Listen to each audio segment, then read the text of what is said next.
Hi, I'm John Lockwood from John Next Door and Crafts 2, and this video tutorial is showing you how to clean your stamps and how to use the Crafts 2 stamp cleaning mat. So when you actually receive this, yours will be spotlessly clean and new. This is mine that I use all of the time, and this is the one I use for standard stamps when I want to change colour. And what you'll find is you've got inside here a section which is made of millions almost of tiny little hairs or brushes of microfiber, which help to get in and clean all those areas of your stamp. And that's on a separate piece of foam in the deeper section. The other side has the same foam in there, or the same sort of little hairs, but it's actually stuck into the lid.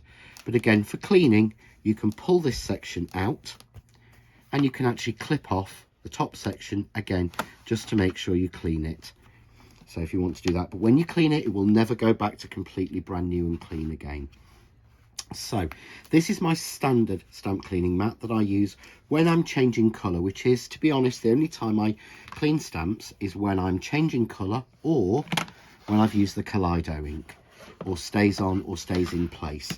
I don't clean my stamp when I'm using a standard black VersaFine. I think you get a better impression out of that, and you'll see a lot of stampers do that. They don't clean them in between. So if I want to do here, this is where I would use it as standard. So I'm going to go on, and I'm just using a red ink to start with, and this is a Pigment ink. So I want to stamp this stamp a couple of times. So I'm just going to stamp this 2 or 3 times onto the page in red. And now I want to use the same stamp, but I want to stamp in yellow. So if I take the stamp as it stands at the moment, certainly as it's got pigment ink on it, going to the yellow, I'm going to dirty the yellow with the actual red. So this is where I would clean my stamp. So all I do is, on the deeper side, I spray normal water, nothing else, no stamp cleaning fluid or anything, just standard water onto that. Take my stamp on my block and just rub it over this area. What this will do is this will just get all of that red ink off the stamp and clean it out from every bit. And then I dry it on the other side. So I only use water on one side, the deeper side, and the other side, and then that stamp is dry and ready to go.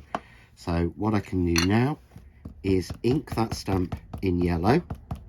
Notice no red on my yellow. I get a clear yellow stamp impression.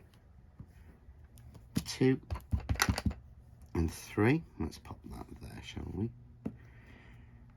So there you can see I've got red and yellow stamping, and I've not muddied any of my ink pads. And if I want to clean that before I put it away, to be honest, I don't tend to do that. I just do the same thing. Onto the side with the water in to get the colour off, and then onto the dry side to dry my stamp. And you can also use this if you find that your stamps aren't sticking to your block or the lid of your press to impress. You can clean the backs in the same way by taking them onto the water side, drying them off on the dry side, and that will get the stick going to put them back onto your block. So that is your standard ink cleaning.